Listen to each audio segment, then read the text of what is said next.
कक्षा 9 की गणित में आज हम लोग बहुपद पढ़ने वाले हैं। ये कक्षा 9 की गणित का दूसरा पार्ट है। पहला पार्ट संख्या पद्धति यानी कि नंबर सिस्टम था, जिसको हम लोग 6 वीडियो में पूरा का पूरा पढ़ चुके हैं। और इस वीडियो में ये 7वां वीडियो है, जिसमें हम लोग बहुपद को स्टार्ट करने वाले हैं। बहुपद को इंग्लिश में बोलते हैं पॉलिनोमियल। तो आज हम लोग पॉलिनोमियल पढ़ने वाले हैं, यानी कि बहुपद पढ़ने वाले हैं। तो बहुपद में सबसे पहले हमें चर और अचर को समझना होगा, है ना। एक होता है चर और एक होता है अचर। चर को हम लिखेंगे अक्षरों से।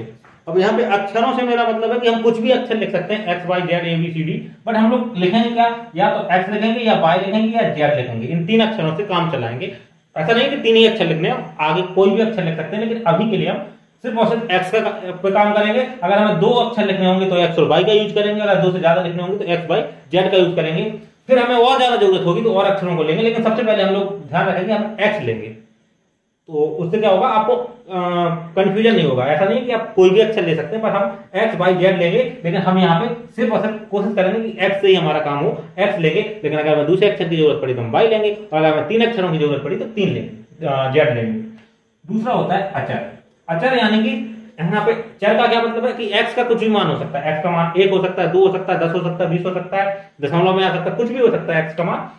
और ये एक सवाल में अलग होगा, दूसरे सवाल में अलग हो सकता है, और एक सवाल में भी अलग अलग। एक्स के एक सवाल में ही 2 अलग अलग मान हो सकते हैं, 3 मान हो सकते हैं, 4 मान हो सकते हैं। तो एक्स का मान कुछ भी हो सकता है। एक्स मान एक्स बराबर 5 हम कह सकते हैं, एक्स बराबर 7 कह सकते हैं, कुछ भी कह सकते हैं। तो चर क्या है, जिसमें कोई भी मान आ जाए। अचर क्या है, जिसका मान फिक्स होता है, इस बदला नहीं जाएगा। जैसे हमने यहाँ लिख दिया 10, तो 10 क्या है, अचर है। अगर इसको हमने हम लोग लिख दें 15, तो 15 क्या है, 15 को आप 16 तो नहीं कर सकते, 15 को 15 ही लिखेंगे। तो अचर होते हैं वो जो संख्याएं होती हैं जो फिक्स होती हैं, और चर होते हैं वो जिनका मान बदलता रहता है। इतनी चीज क्लियर है। अब यहाँ पे हम लोग बात करते हैं बहुपद की। तो बहुपद का मतलब होता है, अब इसको तोड़ दीजिए। जब इसको तोड़ेंगे तो 2 हिस्से में बढ़ जाएगा, बहु एंड पद। ठीक है। तो बहु का मतलब होता है बहुत सारे। तो बहुत सारे पदों से मिलकर जो बनता है उसको बोलते हैं बहुपद। अब बहुपद में 1 पद भी हो सकता है, 2 पद, 3 पद, 4 पद, 5 पद, ऐसे कितने भी पद हो सकते हैं। तो सबसे पहले तो हम कुछ उदाहरण ले लेते हैं। जो हमने कक्षा 8 में कुछ फॉर्मूले पढ़े थे, तो कुछ फॉर्मूले पढ़े थे, जैसे x प्लस वाई का होल स्क्वायर, ये हमने पढ़ा था। X square plus y square plus 2xy। अब कुछ लोगों ने x और y नहीं पढ़ा होगा, a भी पढ़ा होगा। तो मैंने बताया था ना कि हम लोग कोशिश करेंगे कि x और y में काम करें सारा। तो आप लोगों ने a प्लस b का होल स्क्वायर पढ़ा होगा, तो वो समझ लीजिए। चाहे आपको वो फॉर्मूला याद रहता तो वो कोई दिक्कत नहीं है। तो वहां पे a square plus b square plus 2ab। अब कुछ लोगों ने इसका उल्टा पढ़ा होगा। कैसे पढ़ा होगा, a square plus 2ab plus b square. कुछ लोगों ने ऐसा पढ़ा होगा, तो उनको लगेगा कि ये गलत है। तो ये गलत नहीं है, दोनों के दोनों सही है। हमने क्या किया है, 2ab को खिसका के आगे कर दिया। तो चाहे आगे लिखें या पीछे लिखें कोई फर्क नहीं पड़ता, क्योंकि प्लस लगा हुआ है। तो अगर आपने ये वाला फॉर्मूला पढ़ा है, या ये वाला पढ़ा है, या फिर ये वाला पढ़ा है, तीनों के तीनों फॉर्मूले सही हैं, और आपको इनमें से कोई भी आप एक याद रख सकते हैं। तो जरूरी नहीं है कि आप जो मैं बता रहा हूं कि ये वाला फॉर्मूला सही है, बात एक ही है, बस उसको लिखने का तरीका अलग अलग है। तो जिसको जैसी आदत होती है वो वैसे लिखता है। तो ये एक जैसा है, लेकिन हम लोग ने क्या कहा था, एक ही जगह एक्स रख दिया, बी की जगह वाई रख दिया। तो हम लोग कोशिश करेंगे एक्स वाई जेड में निपटाएं। तो यहाँ पे ए और बी वाला फॉर्मूला हमने हटा देते हैं। दूसरा हम लोगों ने पढ़ा था एक्स माइनस वाई का होल स्क्वायर। क्या था, x square plus y square. यहाँ ध्यान रखिए, कुछ लोग याद रखते हैं कि यहाँ पे प्लस था तो यहाँ प्लस रहा, यहाँ माइनस है तो यहाँ माइनस नहीं होगा, यहाँ प्लस होगा, यहाँ पे माइनस होगा, 2xy। अब इसमें भी ऐसे ही होगा, कुछ लोग इसको आगे लिखते होंगे 2xy, और वाई स्क्वायर को पीछे लिखते होंगे ऐसे, x square plus y 2x square minus 2xy plus के वाई स्क्वायर। ये भी सही है और ये भी सही है। अपने अपना लिखने का तरीका होता है ना, अपना अपना लिखने का तरीका होता है। तो ये लिखेंगे तो ये भी सही है, और ये लिखेंगे तो ये भी सही है, जो आपको अच्छा लगे। तो यहाँ पे हम लोग कोशिश करते हैं कि स्क्वायर स्क्वायर वाले पद एक साथ लिख देते हैं, तो हमें आसानी रहती है। तो आपको जैसे अच्छा लगे वैसे लिखिए आप। दूसरा आपका फॉर्मूला था x square minus y square. तो ये आता था एक ब्रैकेट में प्लस, एक कोष्टक में प्लस और दूसरे कोष्टक में माइनस, एक्स माइनस वाई। तो ये कुछ फॉर्मूले थे जो हमने कक्षा 8 में पढ़े थे। अब यहाँ पे देखिए, बहुपद का मतलब होता है बहुत सारे पद। तो यहाँ पे देखिए 1 पद, 2 पद, 3 पद। तो ये तो सब उदाहरण थे कि ऐसे हम पढ़ चुके हैं। लेकिन यहाँ पे हम लोग जो बहुपद में पढ़ने वाले हैं, सबसे पहले स्टार्ट करेंगे कि यहाँ पे चर और अचर। अब यहाँ पे आपको समझ में आया, दोनों चर थे, एक्स और वाई दोनों चर थे, जितने भी मैंने अभी सूत्र लिखे थे, फॉर्मूले लिखे थे, उसमें दोनों चर थे, यानी कि दोनों के मान कुछ भी हो सकते थे। लेकिन हम यहाँ पे बात करेंगे, यहाँ पे हम लोग एक चर वाला, जो सबसे पहले हम लोग बात करेंगे एक चर वाले बहुपद। एक चर में हम लोग क्या लेंगे, एक ही चर है, तो मैंने बताया था सबसे पहले कोशिश करेंगे एक्स लेंगे, अगर दो चर हैं तो वाई लेंगे, तीन चर हैं तो एक्स वाई जेड तीन लेंगे। तो हमें तो सिर्फ एक चर वाले देखने हैं, तो उसमें हम लोग एक्स लेंगे। क्लियर है, हमारा जो चर होगा वो एक्स होगा, बाकी सारे वाई जेड कोई अक्षर और नहीं हम लेंगे। अब यहाँ पे हम लोग बात करते हैं कि एक्स ले लिया, अब यहाँ पे लिखते कैसे हैं, बहुपद को लिखते कैसे हैं, तो हमेशा इसको एक्स की घात के घटते क्रम में लिखते हैं, ये ध्यान रखना है। ऐसा नहीं है कि आप नहीं लिखेंगे तो आपका आंसर गलत है, आपका आंसर सही है, लेकिन आपको आदत डालनी है कि एक्स की घटती हुई घात में लिखें। जैसे मैं यहाँ पे एक बहुपद लिख देता हूं जिसमें तीन पद है, मान लीजिए एक्स प्लस का एक्स स्क्वायर प्लस 7। तो यहाँ पे तीन पद है, तो आप देखिए कि एक्स स्क्वायर सबसे बड़ा है, तो एक्स स्क्वायर को आगे ले आएंगे, एक्स स्क्वायर, फिर एक्स को यहां ले जाएंगे, प्लस एक्स प्लस के 7, इस तरह से लिखेंगे। ये सही लिखना का तरीका है। ये अगर आप ऐसा भी लिख देंगे तो गलत नहीं माना जाएगा, लेकिन आपको आदत डालनी है कि आप इसको ऐसा लिखना सीखें, क्योंकि ये सही तरीका होता है लिखने का। अब हम लोग बात करते हैं, कुछ खास चीजें आपको ध्यान रखनी है कि जब भी किसी भी चीज की घात जीरो होती है, जैसे एक्स की घात जीरो, इसका मतलब क्या है, एक है। यहाँ पे ध्यान रखना, कुछ लोग गलती करते हैं, एक्स की घात जीरो को जीरो मान लेते हैं। एक्स की घात हो या फिर किसी नंबर की घात हो, कुछ भी हो, किसी की भी घात जीरो हो तो उसका मान कितना होता है, एक होता है, जीरो नहीं होता, उसका मान होता है 1। तो उसका मान कभी भी जीरो नहीं होता अगर किसी की घात जीरो है तो। अच्छा, अब एक बात और ध्यान रखिए कि यहाँ पे x के साथ साथ उसमें कुछ गुणा होगा जिसको हम बोलते थे अचर, जैसे 2x square minus x plus 7। अच्छा, यहाँ पे x का गुणांक क्या है, इसको बोलते हैं गुणांक। यहाँ पे x का गुणांक क्या है, 2, लेकिन ये गुणांक किसका है, एक्स स्क्वायर का। यहाँ पे x का गुणांक क्या है, x का गुणांक क्या है, आपको लग रहा होगा इसका तो x का कोई गुणांक ही नहीं है। तो जब भी कुछ भी नहीं होता वहां पे क्या होता है, एक होता है, तो इसका गुणांक क्या हो गया, एक। एक है क्या गुणांक, नहीं, एक नहीं है, क्यों, क्योंकि इसके आगे माइनस लगा है, तो ये माइनस भी इसका साथ आएगा, तो यहाँ पे -1 इसका गुणांक है। यहाँ पे ध्यान रखना, इसका गुणांक क्या है, x का -1, और यहाँ पे इसका गुणांक क्या है, यहाँ पे क्या है, किसका गुणांक है, यहाँ पे 7 जो है वो किसका गुणांक है, यहाँ पे देखिए x की पावर 2 है, x की पावर 1 है, तो यहाँ पे क्या मानेंगे, x की पावर 0, लेकिन x की पावर 0 का मान कितना होता है, 1, और जब हम 1 का गुणा साथ में करेंगे तो 7 ही आएगा, इसलिए यहाँ पे लिखा हुआ नहीं है। तो ये ध्यान रखिए कि हमेशा x की घात में ही लिखा है। यहाँ पे आपको लग रहा होगा यहाँ तो x है ही नहीं, लेकिन यहाँ पे x है, यहाँ पे x की घात 2, यहाँ पे x की घात 1, यहाँ पे x की घात 0। तो यहाँ पे दो तरह के आपने क्वेश्चन समझ में आए। पहले तो इसको लिखना कैसे है, सबसे घात को घटते हुए क्रम में लिखना है। दूसरा, गुणांक क्या होते हैं, इसमें कितने का गुणा हो रहा है, 2 का, इसमें कितने का गुणा हो रहा है। अब यहाँ देखिए, यहाँ पे आपको लग रहा है वो किसी चीज का गुणा नहीं हो रहा, तो यहाँ पे गुणा हो रहा है किसका, -1 का। चलिए, अब मैं यहाँ पे एक आपको एग्जाम्पल देता हूं और उसको देखते हैं कि कैसे लिखना है ना।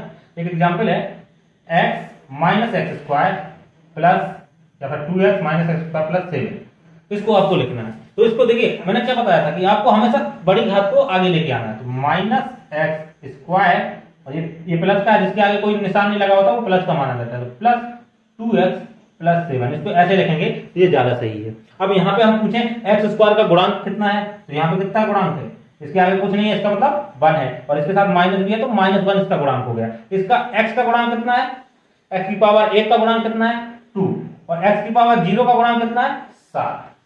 क्लियर है। अब हम लोग आगे बढ़ते हैं।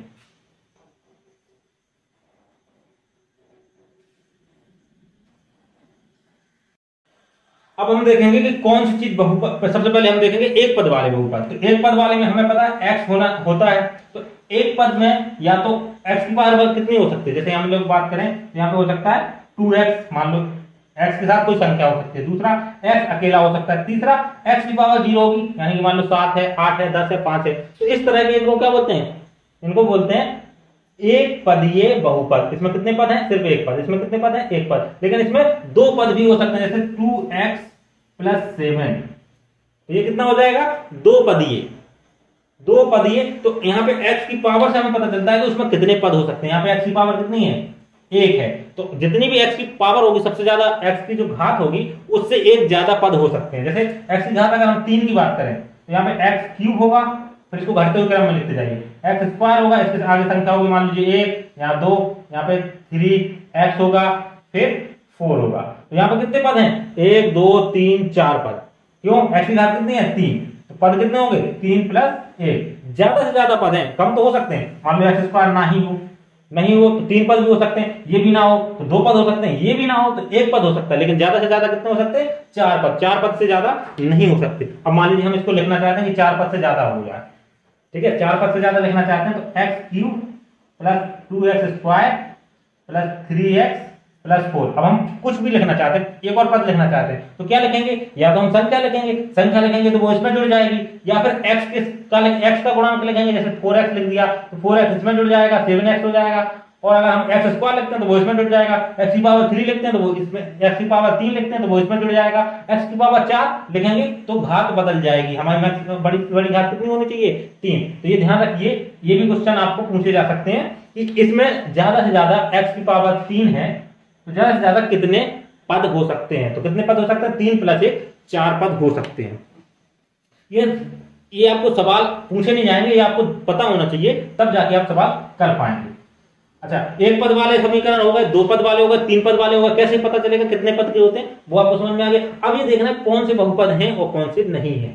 तो यहाँ पे x की घात देखनी है, x की घात जो है वो पूर्णांक होनी चाहिए।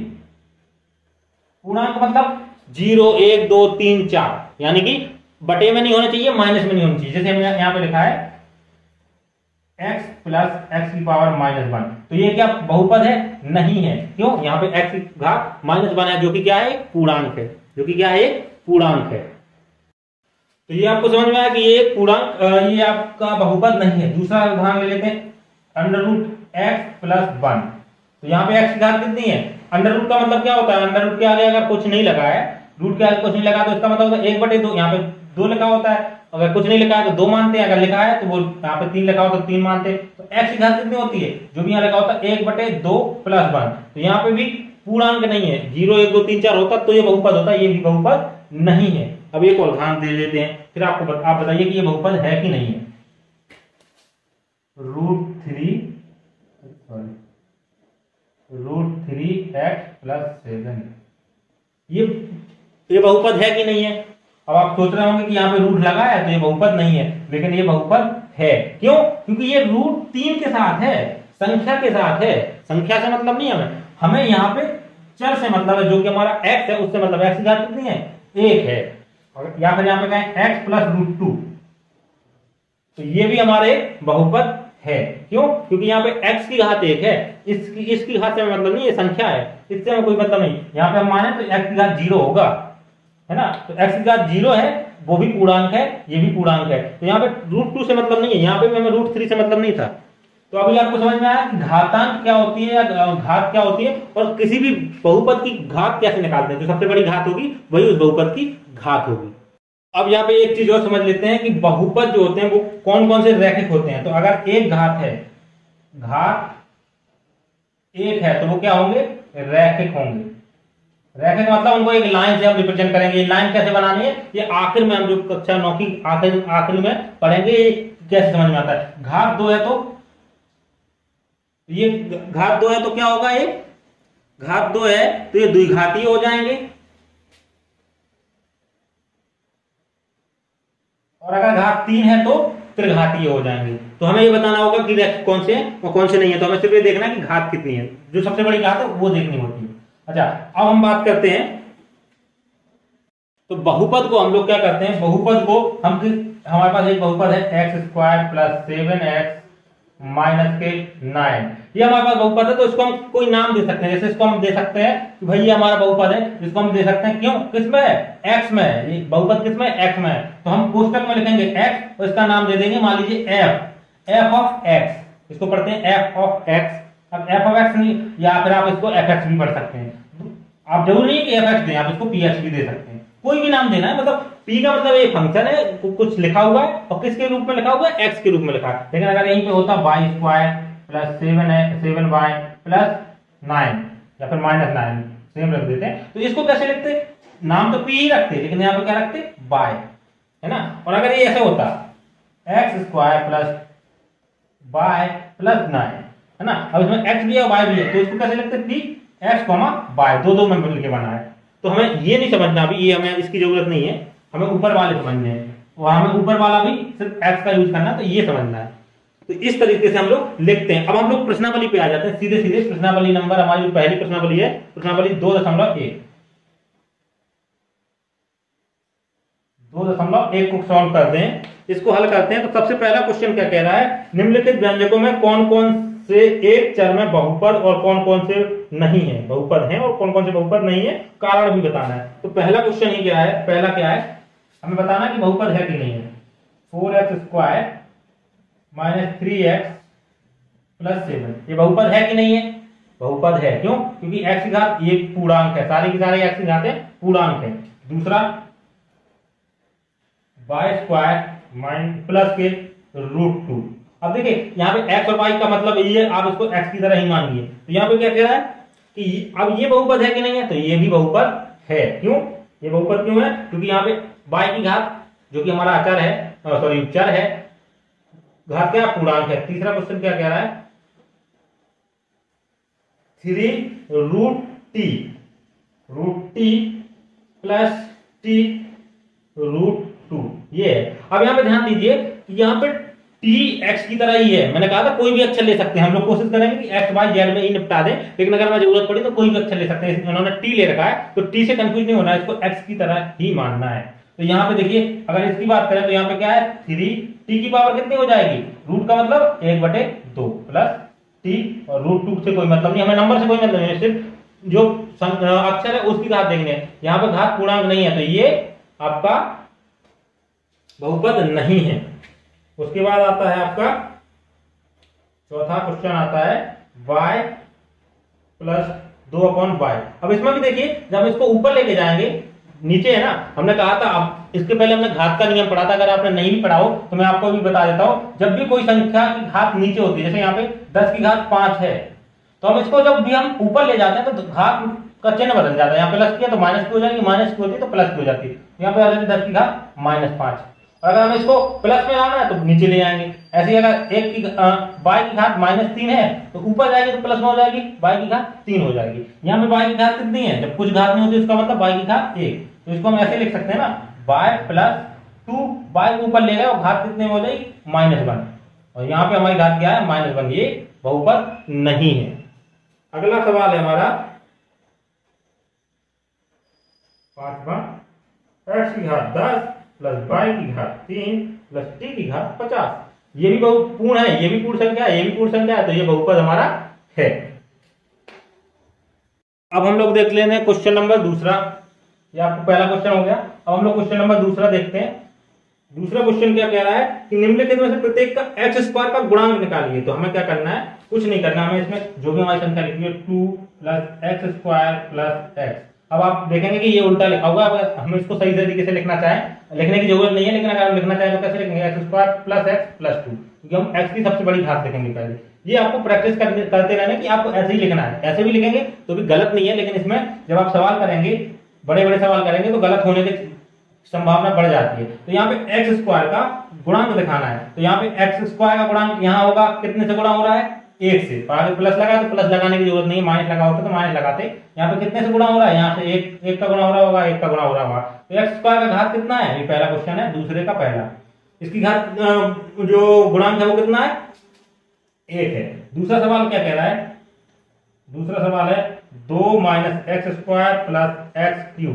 अब यहाँ पे देखिए हमें सबसे बड़ी घात नहीं देखनी, हमें सिर्फ और सिर्फ x² का गुणांक देखना है। तो यहाँ पे x² ये है, यहाँ पे x³, यहाँ पे कंफ्यूजन नहीं हो जाता कि हम बड़ी घात का गुणांक देखने लगते हैं। हमें बड़ी घात से कोई मतलब नहीं, हमें सिर्फ और सिर्फ x² का देखना है। इसका गुणांक कितना होगा, यहाँ पे गुणांक कितना है 1, और यहाँ पे लेकर माइनस लगा हुआ है तो -1। अच्छा, इसको उत्तर कैसे लिखना है ये ध्यान रखिए, आपको ऐसे नहीं लिखना जैसे मैं यहाँ पे बता रहा हूँ आपको उत्तर ऐसे लिखना है कि आपने ऐसे लिखा और यहाँ पे लिखा x² का गुणांक -1 है। क्योंकि, और अगर आपको और अच्छे से लिखना है तो इसके आगे लिख दीजिए, क्योंकि x² में -1 का गुणा हो रहा है, और इसको आप इस तरह से लिख सकते हैं 2 प्लस -1, इस तरह से x² प्लस 3 x³। तो यहाँ पे -1 गुणांक हो गया। इस तरह से आप चाहें तो लिख सकते हैं, वरना ये लाइन तो आपको लिखनी ही लिखनी है, उत्तर आपको ऐसे लिखने की आदत डालनी है। मैं बोर्ड पे तो आपको सिर्फ सवाल हल करना सिखाता हूँ, ठीक है ना। और उसके बाद आप आगे क्वेश्चन आप खुद से कर सकते हैं। इसमें π/2 x² प्लस x है, तो x² का गुणांक क्या हो जाएगा π/2। अगला क्वेश्चन है, अच्छा यहाँ पे इस क्वेश्चन को समझना जरूरी है, चलिए मैं सारे क्वेश्चन ही कर देता हूँ। π/2 x² प्लस x, तो इसमें x का गुणांक क्या है, ये है, तो आपको ये लिखना है। चौथा क्वेश्चन क्या कह रहा है, √(x + x - 1)। इसमें x² का गुणांक कितना है, इसमें x² का गुणांक 0 है। क्यों, इसको ऐसे लिखिए 0 × x² प्लस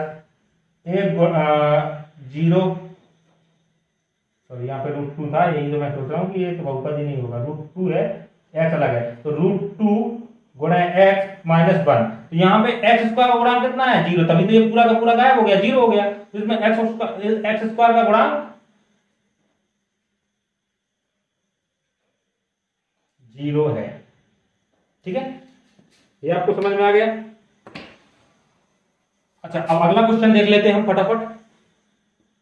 अगला क्वेश्चन क्या कह रहा है, 35 घात के द्विपद और 100 घात का एक पद, ये एक उदाहरण दिए। 35 घात का द्विपद x की घात 35, और पद कितने होने चाहिए, 2। कितने हो सकते हैं इसमें, 35 + 1, कितने हो सकते हैं, 36, लेकिन हमें लिखने कितने हैं, 2। तो एक कोई भी लिख दीजिए, चाहे तो आप x की घात 34 लिख दीजिए, इससे कम होनी चाहिए, या फिर यहाँ पे कोई संख्या लिख दीजिए 5, यहाँ पे 7, कुछ भी लिख दीजिए। यहाँ पे भी कोई संख्या लिखना चाहे, कितने भी उदाहरण बना सकते हैं, मैं एक बता रहा हूँ, ये हो गया। अगर आपको और कोई लिखना है तो 2 x की घात 35, बस हमें ये ध्यान रखना कि ये 35 आना चाहिए। उसके बाद दूसरा पद कुछ भी हो सकता है, चाहे तो आप यहाँ पे x लिख दें, चाहे संख्या लिख दें, चाहे यहाँ पे कुछ भी लिख दें, या फिर यहाँ पे x की घात 34 ही क्यों ना लिख दें, बस 35 से ज्यादा नहीं होना चाहिए। इस तरीके से उदाहरण हो गया। दूसरा है 100, x की घात 100 में का एक पद दिए, तो x की घात 100, और इसमें आप चाहें तो 2x की घात 100 लिख सकते हैं, या फिर x की घात 100 अकेला लिख सकते हैं। अच्छा अगला क्वेश्चन क्या कह रहा है, निम्नलिखित बहुपद में प्रत्येक बहुपद की घात लिखिए। तो सबसे बड़ी घात देखनी है, तो मैं एक क्वेश्चन कर दे रहा हूं, 5x³ + 4x² + 7x। तो यहाँ पे x की सबसे बड़ी घात क्या है, 3, तो इस बहुपद की घात कितनी हो जाएगी, 3 हो जाएगी। सीधा सीधा आंसर है, इस बहुपद की घात 3 है, क्योंकि इसमें x की अधिकतम घात 3 है। तो ऐसे आपको ये सारे क्वेश्चन कर लेने हैं, जिसमें घात 1 होगी, 2 होगी, और अच्छा एक क्वेश्चन और मैं बता देता हूँ, इसमें बताना है, इसमें बहुपद की घात बतानी है। तो यहाँ पे x की घात कितनी होगी, 0, इसमें बहुपद की घात कितनी हो गई, 0। यहाँ पे ध्यान रखना, जब भी कोई नंबर लिखा उसमें x नहीं लिखा, उसका मतलब x की घात कितनी है, 0 है। अच्छा अब अगला क्वेश्चन है, बताइए निम्नलिखित बहुपद में कौन कौन से बहुपद रेखिक हैं और कौन कौन से द्विघाती और कौन कौन से त्रिघाती है। ये मैं पूरा क्वेश्चन कर दे रहा हूं। तो यहाँ पे हमारे पास पहला क्वेश्चन है x² + x। तो ये क्या है, द्विघाती है। कितनी घात है, 2, तो इसको क्या बोलेंगे, ये द्विघाती है। दूसरा x - x³, इसमें घात कितनी है, 3, तो ये क्या हो गया, त्रिघाती हो गया। तीसरा y - y + y² + 4, इसमें सबसे बड़ी घात देखनी है, इसमें घात कितनी है, 2, तो ये क्या हो गया, द्विघाती हो गया। और अगला क्वेश्चन है, देखिए द्विघाती में ये द्विघाती है, दोनों द्विघाती, इस तरह से आप लिख सकते हो, या फिर उत्तरमाला में देख के आप लिख सकते हैं कि क्या कैसे लिखना है, उत्तर कैसे लिखे जाते हैं। चौथा क्वेश्चन है 1 + x, ये हमारा रैखिक है। क्यों, एक घाती है, तो ये क्या है, रैखिक है। मैंने आपको पहले ही बताया था। पांचवा क्वेश्चन क्या है, 3t, इसमें भी t की घात कितनी है, 1 है, तो ये भी क्या है, रैखिक है। इसको मैं यहीं पर बना देता हूं। छठवां क्वेश्चन क्या है, r², ये कैसा है, द्विघाती है, ये द्विघाती है। फिर तीसरा ये अपना है सातवां 7x³, ये क्या है, त्रिघाती है। ये और ये दोनों कैसे हैं, त्रिघाती हैं। तो यहाँ पे आपकी जो एक्सरसाइज है वो खत्म हो जाती है, और आप इसके आगे हम लोग पढ़ेंगे बहुपदों के शून्यक। बहुपदों के शून्यक मतलब बेसिकली हमें इसमें करना क्या है, बहुपदों के शून्यक से यहाँ पे मेरा मतलब रहेगा कि बहुपद के हमें मान निकालने हैं। यहाँ पे बहुपद के मान निकालने से मेरा मतलब है कि हमें x के मान निकालने हैं, क्योंकि हमारा बहुपद लिखा है उसमें x के क्या क्या मान हो सकते हैं वो हमें मान निकालने हैं, जिसको हम लोग अगले वीडियो में बात करेंगे। तो अभी आपको समझ में आया कि बहुपद होते क्या है, क्या है इसमें सीखना है, क्या नहीं सीखना है, ये सारी चीजें हम लोगों ने बता दी। अब अगली वीडियो में हम लोग बहुपद पे उसके शून्यक निकालेंगे, यानी कि x के मान निकालेंगे।